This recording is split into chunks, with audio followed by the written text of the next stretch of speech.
Hello, my name's Glossy Pigeon and welcome to my Minecraft Bedrock commands tutorial series. In this episode we're going to be going over the /Tickingarea command.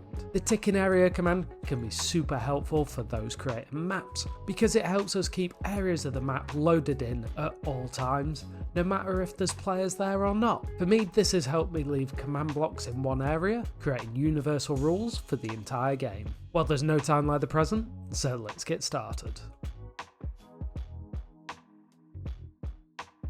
The first variation of the /Tickingarea command we want to cover is add. There are actually two different versions of /Tickingarea add. By typing /Tickingarea space add, you can see we have two versions here. The first version asks for coordinates immediately and it asks for two sets of coordinates. The second version is add space circle and we'll cover that in a moment. But first, by going over the coordinates, I've chosen an area going from 0, 0, 0 to the block 20, 0, 20. Now any chunk that falls within these boundaries will fall into the ticking area and the entire chunk will actually become part of the new ticking area and be permanently loaded. This now means that the ticking area can be bigger than the coordinates we entered. Also, something to bear in mind when it comes to ticking area, whilst we need to enter a Y coordinate, the Y coordinate will always default to 0. This is because chunks go all the way up and all the way down, and the entire chunk from top to bottom will be part of the ticking area. After we've entered our coordinates, we enter the name of the new ticking area. Today I'm going to use test, and then we put a preload of a boolean for either true or false. If I enter true, it'll be preloaded when people get into the game. Now when I run that command, we can see that we have a new ticking area added from 0, 0, 0 to 31, 0, 31. Naturally, these can also be created using tilde symbols for relative coordinates. The circle version is obviously a little bit different in that we choose a coordinate and then set a radius. Here we've done /Tickingarea space add space circle space, then our coordinates. I've used relative coordinates focused on the player. We then choose an integer up to 4 because it'll load in a radius of 4 chunks around us. The name will be test2 this time, and then I'll set the boolean to false. And when I run that, we can see another ticking area is added from -8, 0, 56 with a radius of 4 chunks. And that's how simple it is to add a ticking area into your game.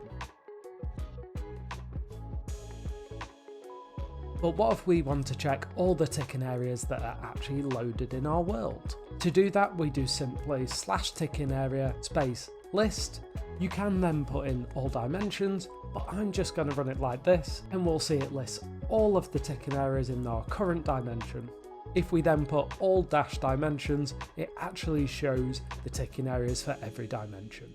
However, today we actually only have ticking areas in one dimension, which is the overworld. You can see it gives the name, the areas they cover, and what type they are. Next up we have the preload modifier, which we can use to change the attributes of a ticking area to whether it preloads or not. There's two versions. You can either base that off the name of the ticking area or the position of the ticking area. In this situation we know we set test2 to false, so I'm going to modify that to true. Now when I run it, the area is set to true. I can also change it back to false. If we do this with coordinates, it will actually change the entire ticking area, not just the chunk. There are actually 3 different ways to remove a ticking area.